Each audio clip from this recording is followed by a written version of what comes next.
कई ऐसे कारण निकाले जाते हैं जिसके बाद अब नहीं जारी, लेकिन वो तो नेम के अनुसार है।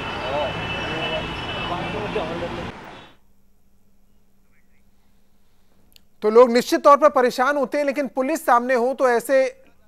बहुत से लोग हैं जो की जाती है। जगह जगह जो ट्रैफिक सिग्नल है वहाँ पर ट्रैफिक हवलदार खड़े किए जाते हैं। हालांकि जो रूटीन की अगर बात करें और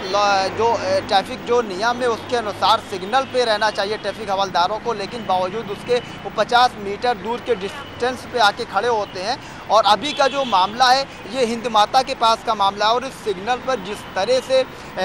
इन्होंने ट्रैफिक के हवलदारों ने रोक करके जबरन वसूली करी और पैसे की डिमांड करी, तो इससे खुल के ये तस्वीर साफ होती है कि किस तरह मुंबई पुलिस के से जो संबंधित रहे ट्रैफिक पुलिस हो वो किस तरह जबरन आम जनता पर इस तरह की कार्रवाई करती है और जबरन वसूली को अंजाम कर रही है। जी प्रदीप, ये हमने आपको वो हाल भी सुनाया जो इस समय सूरत हाल है वहां पर, और इसके अलावा जो लोग सोचते हैं इस परेशानी को लेकर, जब फालतू में या फिर गलत तरीके से चालान किया जाता है, लोगों की राय यह है कि अगर सारे पेपर पूरे हैं, सारी प्रक्रिया अपनाई गई है, कानूनी रूप से गाड़ी सड़कों पर चल सकती है, बावजूद इसके चालान क्यों किया जा रहा है। कुछ लोग ऐसे जरूर होते हैं जो पुलिस के खिलाफ बोलना नहीं चाहते, किसी मुसीबत में नहीं पड़ना चाहते। रोशन, ये जैसा कि मैंने बताया कि ये जो मामला है इसकी जानकारी मुंबई पुलिस के आला अधिकारियों को, ट्रैफिक पुलिस के आला अधिकारियों तक पूरी तरह से वो इस बारे में पूरी तरह से वाकिफ़ हैं कि उनके जो जवान हैं, उनके जो अधिकारी हैं मुंबई में तानाशाही को अंजाम देते हैं, जबरन वसूली करते हैं। लेकिन सवाल ये कि आखिरकार ऐसे हवलदारों पर बस मैं लौटूंगा आपके पास। आला अधिकारियों को इस बाबत जब जानकारी दी गई तो उनको ये तरीके से चालान काट रहे हैं, और ऐसी गाड़ियों का चालान जिनमें सारी प्रक्रियाओं को अपनाया गया, कानूनी रूप से वो सड़कों पर चल सकती हैं। तो क्या ये कांस्टेबल अपने सीनियर ऑफिसर्स को नहीं सुन रहे हैं? ये है मुंबई की ट्रैफिक पुलिस। अब्बास नकवी हमारे साथ जुड़े हुए हैं। अब्बास, ये तो चौंकाने वाली बात हुई कि सीनियर अधिकारियों को इस बाबत जानकारी नहीं है कि उनके मातहत काम करने वाले जो कांस्टेबल हैं, जो और छोटे अधिकारी हैं, वो एक पूरे सिलसिलेवार तरीके से कई सड़कों पर जुटे हुए हैं और लगातार गाड़ियों के चालान किए जा रहे हैं। तो ये क्या भाईगिरी ना कहा जाए इसे, तो क्या कहा जाए मुंबई ट्रैफिक पुलिस की? बेशक रोशन, इस बात से इनकार नहीं किया जा सकता है कि जबरन जिस तरह की तानाशाही है, खुले तौर पर खाकी वर्दी की जो गुंडागर्दी है मुंबई में कई सालों से चली आ रही है, इसकी शिकायत भी करी गई है। हालांकि अधिकारी इस बात से अपना पल्ला झाड़ लेते हैं और सिर्फ जांच की बात करते हैं, कागजी कार्रवाई तक सीमित कर देते हैं। लेकिन सवाल ये कि जब इसकी पुख्ता सबूत के तौर पर ऐसे हवलदारों को, ऐसे अधिकारियों को एक प्रमाण के साथ जब उनके अधिकारियों के समक्ष पेश किया जाता है तो उन पर किस तरह की कार्रवाई की जाती है। महज एक खाना पूर्ति के तौर पर उनको बेइज्जत बरी कर दिया जाता है और दूसरे उनको या तो उनका सिटी से दूसरी जगह तबादला कर दिया जाता है। लेकिन सवाल ये है कि आज भी आम मुंबई का आम जनता इस शहर में वाहन को चलाने में उनके अंदर एक डर महसूस होता है। उनके कागज़ कंप्लीट होने के बावजूद भी उनको किसी न किसी फॉल्ट में उलझाती है ट्रैफिक पुलिस और उनसे जबरन वसूली को अंजाम देती है। हालांकि पूरी तरह से लाइसेंस भी कंप्लीट हो, अगर LIC का भी पूरी तरह इंश्योरेंस भी कंप्लीट हो, बावजूद इसके किसी न किसी बहाने वो फॉल्ट निकालते हैं और कुछ पैसों की वसूली करते हैं, जिसकी शिकायत भी करी गई है। लेकिन फिर भी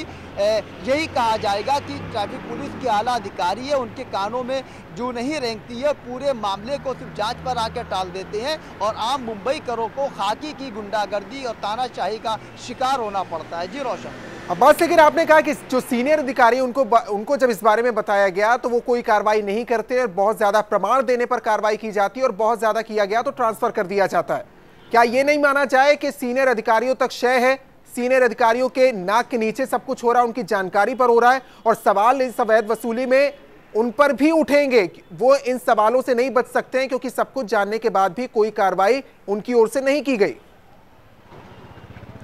बेशक रोशन, इस तरह का जो मामला है ये उच्च अधिकारी, ऐसा नहीं कि उच्च अधिकारी इस बारे में कोई जानकारी ना रखते हो, क्योंकि नीचे से ऊपर तक का ये जो पूरा एक जंजीर चली आती है, वसूली जो होती है, चाहे वो सिटी पुलिस की हो चाहे फिर ट्रैफिक पुलिस की हो, एक जंजीर के हिसाब से चलती है और ये बाकायदा इसमें एक हिस्सेदारी को भी अंजाम दिया जाता है। शायद इसी वजह से इसकी जो घटना है, ऐसी जो जानकारी शिकायतें पहुंचने के बाद भी अधिकारी सिर्फ टाल मटोल का रवैया अख्तियार करते हैं और ये जानने के बावजूद भी कि इन्होंने, उनके अधिकारी ने, उनके हवलदार ने गलत नियमों के तहत ऐसे कानून का उल्लंघन किया है, उनके ऊपर कोई कार्रवाई नहीं की जाती है और अपना बचाव करने के लिए उच्च अधिकारियों से गुहार लगाते हैं, लेकिन की जाती है। जगह जगह जो ट्रैफिक सिग्नल है वहाँ पर ट्रैफिक हवलदार खड़े किए जाते हैं। हालांकि जो रूटीन की अगर बात करें और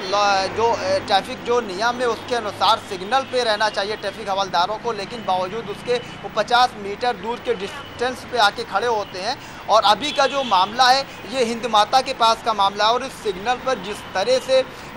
इन्होंने ट्रैफिक के हवलदारों ने रोक करके जबरन वसूली करी और पैसे की डिमांड करी, तो इससे खुल के ये तस्वीर साफ होती है कि किस तरह मुंबई पुलिस के से जो संबंधित रहे ट्रैफिक पुलिस हो वो किस तरह जबरन आम जनता पर इस तरह की कार्रवाई करती है और जबरन वसूली को अंजाम कर रही है। जी प्रदीप। अब्बास, क्या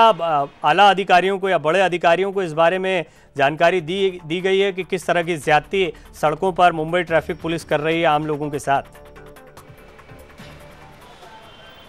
बेशक प्रदीप, इस तरह जैसा कि आज की घटना हुई है इससे उच्च अधिकारियों को ट्रैफिक पुलिस से संबंधित अवगत भी कराया गया। हालांकि उन्होंने इस बारे में जानने के बाद इस कार्रवाई की जो पूरी जो मामला हुआ है, इस घटना की कार्रवाई की बात करी है, निष्पक्ष जांच कराने की बात कही है। लेकिन सवाल ये है कि ऐसा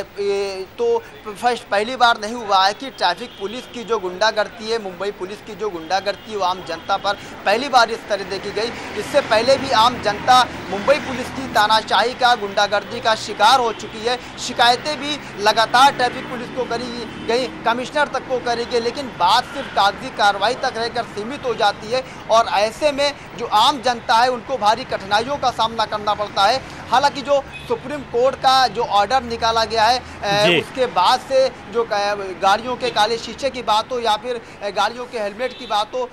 गाड़ियों में जो पर्दे लगाए जाते हैं उसकी बात हो, हमने देखा कि कई ऐसे कारण निकाले जाते हैं जिसके बाद अब जारी वसूली करने में जुटी है मुंबई पुलिस।